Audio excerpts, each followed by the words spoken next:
সোনামণিরা, আজকে আমরা শিখব গৃহপালিত প্রাণীর নাম বাংলা আর ইংলিশে। এটা হলো গরু। গরুকে ইংলিশে বলে কাউ। কাউ মানে গরু। এটা হলো ছাগল। ছাগলকে ইংলিশে বলে গোট। গোট মানে ছাগল। এটা হলো ভেড়া। ভেড়াকে ইংলিশে বলে শিপ। শিপ মানে ভেড়া। এটা হলো ঘোড়া। ঘোড়াকে ইংলিশে বলে হর্স।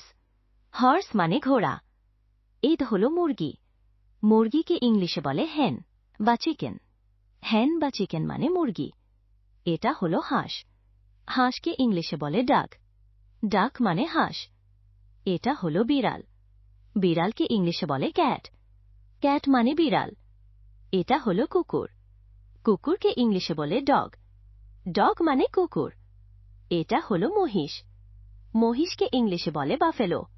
বাফেলো মানে মহিষ। এটা হলো উট। উটকে ইংলিশে বলে ক্যামেল। ক্যামেল মানে উট। এটা হলো গাধা। গাধাকে ইংলিশে বলে ডঙ্কি। ডঙ্কি মানে গাধা। এটা হলো মুরগির বাচ্চা। একে ইংলিশে বলে চিক। চিক মানে মুরগির বাচ্চা। এটা হলো ঘোড়ার বাচ্চা। একে ইংলিশে বলে কোল্ট।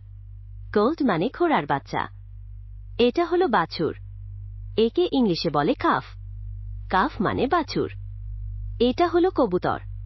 কবুতরকে ইংলিশে বলে পিজেন। পিজেন মানে কবুতর। আজকে এই পর্যন্ত। ভালো থেকো। টাটা।